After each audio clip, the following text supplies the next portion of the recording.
of the Prophet. So to say that covering the head is not a part of Muslim identity is totally wrong. The beard is a part of the Muslim identity. Wearing the cap, or at least covering the head, whether with a scarf or with a gatra like the Arabs do. But sir, what about what Shahrukh said? And I know a lot of my friends say this, that and all of us, no matter what faith we come in, we interpret our faith differently. We take away some things, we don't do some things. Does that make us any less of Hindus, Muslims, Christians? No, as I said, that Muslim is a person who submits will to God.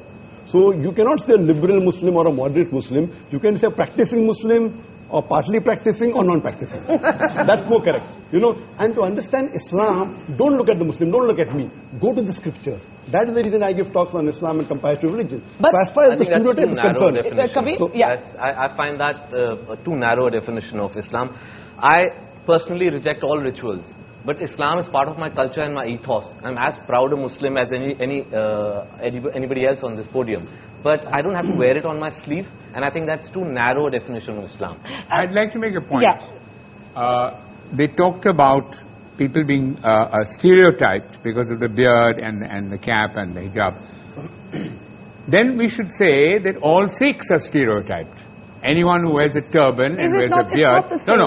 It's not the same. But what has happened, I'll tell you, in fact, India has become, in a strange sense, more liberal, because when Yusuf Khan entered the film industry and adopted the name of Dilip Kumar, that was a time when the whole of India was pretty prejudiced against Muslims, let me tell you. And Meena Kumari, who was she? She was also a Muslim. Why were all the names? Shahrukh is an amazing example of a Muslim who is now the Badshah of Bollywood with a Muslim name. He didn't have to change his name. So something has happened. Would you have ever changed your name? To Akshay Kumar, yes. I would never change my name. Now the reverse is happening, Barkha. I know of boys who come from small towns, want to become actors. They change the name to Khan because they think that's the badge of honor. That's the way to go. Of success. No, it's Khan or Kapoor. Sorry, Najib? But Dilip Kumar has now become Allah Rakha Rahman. Yeah. Well, that's the change. But now he's no longer a star. Yeah, Shahrukh, you want to make a point, and then Soha and Madani. Yeah, I just want to say one thing. That, you know, I just want to know very clearly, and I'm a Muslim, and I want to know: is it more important for me to look Muslim and see Muslim, or to feel Muslim? I fully respect the scriptures. I fully respect all the hadiths. I have read the Quran in my own way, in Arabic and in English. But I think its time has come, and this genuinely is an appeal, that it is more important to feel Muslim, to feel Hindu, than to look it. And if you do, if you do, it's absolutely cool. And if you don't, it's absolutely cool. Dr. Naik, quick response to that, and I got two guests waiting to speak. The best is to practice Muslim, is number one. Yes. Appearing is important, but lower down. I'm not saying appearing is the most important. For a person to practice Islam is more important. Beard comes lower down. Beard is not in the 70 major sins that it's not there. But you know, what about what Kabir is saying? And there was a story of a young boy whom I interviewed, who studies in a convent school in Madhya Pradesh. And he's a poor boy. And the school rules wouldn't allow him to wear a beard. He went all the way to the Supreme Court to say, I must be allowed to keep my beard. Otherwise, I prefer not to study.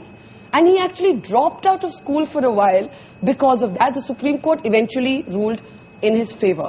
And that is my next question, and I want to take that to Madani Saab. Madani Saab, you're a very interesting character for me, because at one level, you have organized, as Alex said, all of these fatwas against terrorism and all of that. But you also had a resolution against the singing of Vande Mataram. And these kind of resolutions, I know many of my friends would say is what stereotypes Muslims. बात ये है कि वंदे मातरम गाना बिल्कुल अलग चीज है। अलग चीज है। हाँ, गाने के लिए जिद करना बिल्कुल एक अलग चीज है। कोई जबरदस्ती गवाना चाहे और नहीं गाएं, या हम ये कहें हम नहीं गाते, तो फिर हम स्टीरियोटाइप हो जाएंगे। टेररिज्म की मुखालिफत करेंगे तो बहुत अच्छे हो जाएंगे। ये जो डबल मामला चलता है, ये ठीक नहीं।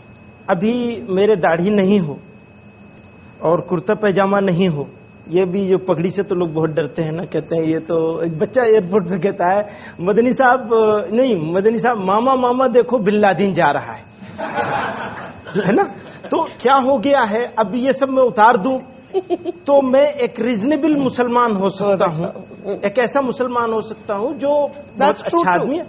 और अगर मैंने ये पहन लिया तो ख्यालात मेरे कितने अच्छे हों।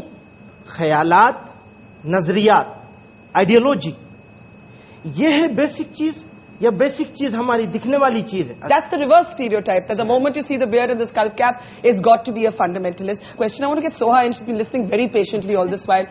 Soha, as somebody who's grown up in a sense in a house of mixed religion, for you, in a sense, do you feel that public gaze?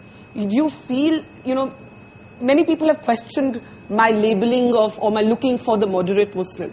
Yet there are others who say that we don't hear enough moderate voices. We either hear the religious voices, or we hear the non-believing Because I don't think anybody is really interested in what the moderate Muslim has to say, because it's not very interesting. It's sort of boring. We're represented by extremists who have violent opinions, perhaps. I'm talking about vandals. And I think maybe also more recently, I was asking my mother when I was asked to come on this show.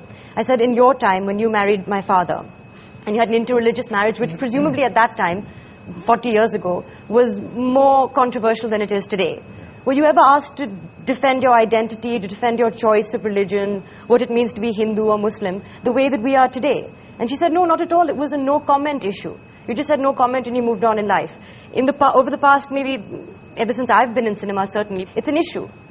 And there is, people do ask me, do you feel aggravated by what is happening as a Muslim? Do you feel the need to stand up for your religion because it is being misrepresented in the media? And I think for me, religion is a very private matter. It's between my maker and me. And it's not something that I would want to discuss in any public forum, even this one. We should be talking about an Indian identity as opposed to a Muslim identity, I think. Okay, I'm going to take that as my cue to take a break. But is it, as I said to Alec earlier, is it that simple? Is there also a sort of denial within the community? Is the secular debate caught up in a certain amount of dishonesty? And there's also the reverse stereotype. We'll take a quick break and then we'll take the questions that I'm sure a lot of people have here. That's coming up after the break.